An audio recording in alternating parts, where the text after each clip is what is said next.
جو تاریخ ہمارے پاس موجود ہے اس کے اعتبار سے آلموسٹ 5000 سال پہلے، ایکچوئل ایگزیکٹ کوئی نہیں بتا سکتا، ایک اندازہ، بابل عراق کی سویلائزیشن کا وہ علاقہ جسے آج بھی دنیا مانتی ہے بابل، 7 ونڈرز آف دا ورلڈ میں سیکنڈ نمبر کا ہینگنگ گارڈنز آف بابل، دنیا کا سب سے زیادہ ترقی یافتہ علاقہ تھا، بہت بڑی ایک سلطنت تھی،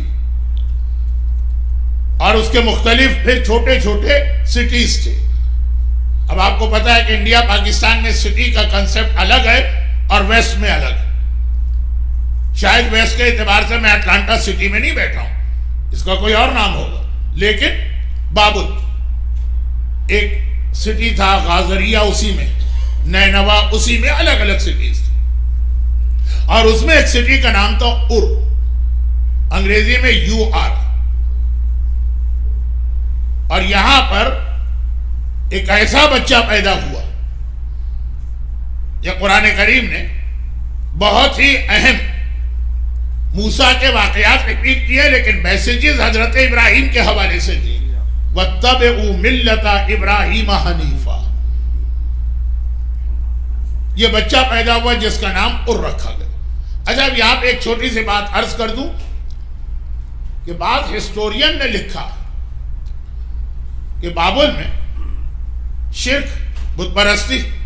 ابراہیم دنیا کا پہلا پرومیننٹ پرسنالٹی ہے جس نے بت شکنی کی ہے، بتوں کو توڑا،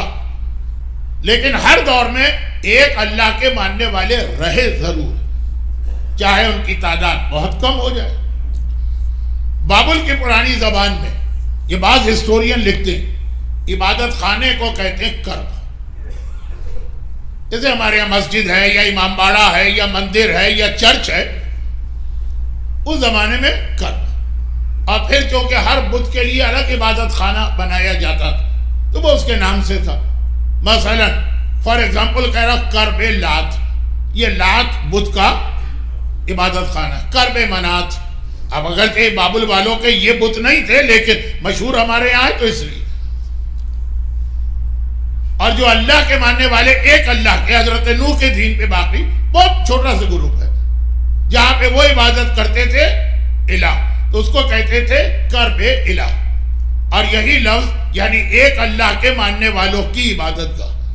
لات کی عبادت ماننے والوں کی وہ ہے، منات کی وہ، کرب الہ، یہی وہ ہے جو پھر بہت زیادہ استعمال ہوا تو کربلا کہلائے۔ کربلا کرب و بلا سے نہیں نکلا ہے، کرب الہ سے نکلا، وہ سرزمین جہاں پہ ہمیشہ توحید کا تذکرہ رہا۔ جب پوری دنیا میں بت پرستی پھیل گئی تھی، اس سرزمین پہ ہمیشہ لا الہ الا اللہ کا کلمہ رہا، کرب الہ۔